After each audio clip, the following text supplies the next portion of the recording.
What's up, Body Weight Warriors? Welcome back to another follow along, and today we're going to explore hamstring flexibility and look at a few different factors through a stretching routine that can affect your ability to open and get into a pike position. The equipment that you might want for today are some yoga blocks to bridge some gaps in positions. Other than that, just some time and space. And let's jump into this routine. So we're going to start this routine off by just having a feel of how our hamstring flexibility is. So we're going to come forward into a standing pike position, feet at a comfortable width, and we're just going to see how far we get down. Can we touch our fingertips to our toes? If we can't do that, then maybe if we use a block to bridge that gap, can you touch down to a block? If we can get fingertips to our toes, that's great. Can we get knuckles down to the ground? Can we get palms down to the ground? And then if you're very flexible, we can then elevate the feet to see, can we get our palms down on the elevation. Because we're going to be going through quite a few different things, I want to see how does this routine affect your flexibility. Let me know in the comment section down below. Test it, test it at the end, and we'll see that improve. First of all, we're going to start and we're going to take a look at the nerve relation to the hamstring flexibility. So we're going to want to be in a forward fold position, but something that's not at our maximum. So we need to be able to support ourselves on a couple of yoga blocks, maybe a chair or something that is in front of us. We're then going to just bend the legs slightly so we can sink the stomach down. And then we're going to go basically onto the toes of one leg. As we do that, we bend the leg and we're going to straighten the other one. And then we're going to reverse that movement. So we're sort of flossing here, the sciatic nerve, but we're also bringing in some movement to the hips. We're getting a tilting that's happening and it's oscillating between sides. So nice and smooth. No rush with these ones. Pause for a second in that back bit. If you feel too intense, if it feels like you want to get out of the position, like you're kind of, as soon as you straighten the leg, you want to bend it again, just come up a little bit higher, so in less of a stretch. This doesn't want to be super intense here. We're just trying to floss the sciatic nerve. And you can imagine a nerve kind of like a piece of string that goes through a straw, and where you might get pinches in that straw, that can affect how that nerve moves in its sheath. So we're just trying to move that piece of string back and forth.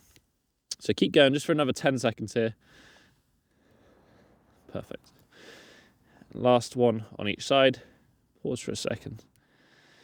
And then we're going to stand up. Perfect.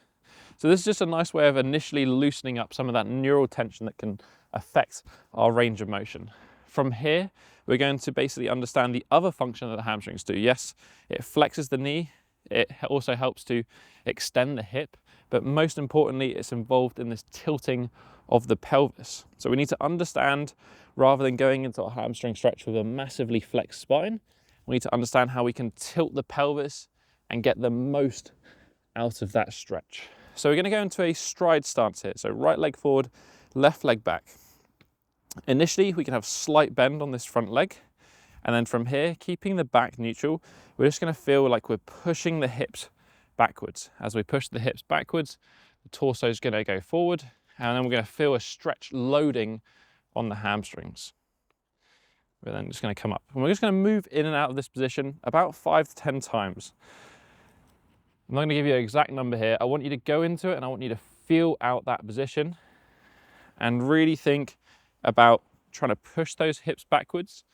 If you'd imagine that you have a light on your bum, you're going to try and shine those lights at the ceiling. So we're going to really try and arch that back.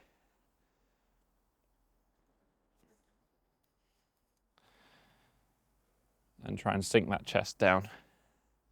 We can also, if you want to here, as we come down into this bottom position, try to feel this slight twisting going on. So we're going to try and twist into this front leg. So I'm going to think about pulling this right leg back into the socket and letting my left knee go forward. So adding a slight twist to it, and that's going to bias more of the lateral side, the outside of the hamstring.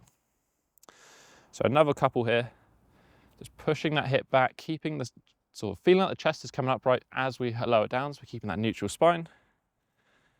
And back in, pausing for sort of 2, 3, 4 seconds in that bottom position. Hopefully now, whereas before you might feel a stretch more maybe in the calf, the back of the knee, maybe in your lower back, hopefully now you should be feeling that stretch is going to be concentrated into your hamstring. Okay.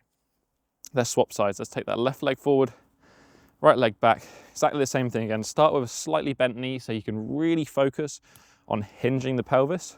And you're just going to push that left hip backwards, reach forward with the torso until you feel a stretch over the hamstring, and then come back up. And over those 5 to 10 reps, just nice and slow, we're going to try and go a little bit deeper. As you maybe can feel that pelvis arching a bit more and rotating, you can then work on straightening that leg as well. So just 5 to 10, making sure each time we're going to pause in the stretch. We don't want to go so far into the stretch that we feel uncomfortable, unsafe, and like we immediately want to leave. We're going to pull back out of it. We want to lower slowly into a position that we can just feel out that stretch in the hamstrings. And again, try to play a little bit of that rotation. So think about pulling this leg back into the socket, letting your right hip go forward, maybe even the right shoulder dropping, and getting a bit of a twist into this movement. You might even feel it going into the glute slightly. So a couple more here. And then last one. Perfect. Now I'm going to take a short breather. So we've had a look at the neural tension. We've understood how hinging the pelvis and opening up this, getting more movement in the hips can get us better flexibility of our pike. Now we're going to look at the closing side of the joint. We're going to look at our hip flexors and how we can use them to go deeper into our hamstring stretch. So we're going to fold forward into our pike position. Hopefully you should be feeling a bit looser now. We're going to take a yoga block, a cushion or something, an object, and place it on the thighs in between our stomach. But it needs to be at a point in which we can close that gap. So I can press onto the yoga block and I can actively, it's going to stop me from going deeper into the stretch. From here, what you're going to try and do is we're going to contract the abs, the quads, the hip flexors. I'm going to try and crush this block that's between my lap. I'm going to try and make a sandwich, try to sandwich that position as hard as I can. It might take you a little bit of time. If you struggle to do it, just make that object a little bit bigger. So I can turn the yoga block sideways, place it in between me and my legs. I've now got an object to try and crush again. So try to crush that object. We're going to do 5 seconds, building it up gradually. So 5, 4, you squeeze the quads, squeeze your core, try to crush that object. 2, 1. You're going to just try and relax then afterwards. If you can do, now try to move that object a little bit further down your leg. I'm going to do 2 more of those. So we're going to try and crush that object again. So 5, 4, 3, 2, 1, and relax. And then for this third and final one, we're going to do a similar contraction, but instead of trying to crush this object, I want you to try and press into the floor. So if you can't touch the floor, get yourself a block, something that you can press into. If you can touch the floor, you're going to use the floor. I want you to try and press into the floor and try and push the floor away as hard as you can. Feel the hip flexors, feel the core contracting. Do 5, 4, 3, 2, 1. And you can relax. You can come out of it. We'll shake it off a second. So we've done neurotension. We've done that hinging of the hips. We've used the hip flexors as well. Now it's time to see if any of those 3 made a difference. I'm going to go back into our pike position that we went into beforehand, and we're going to feel it out.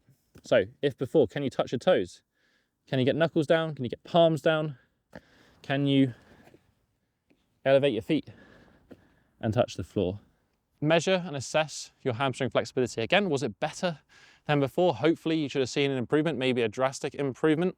Have a think about which one of those exercises in particular made the biggest difference to how the stretch on those hamstrings felt. Go away, play with it, keep consistent at it, and your flexibility will improve.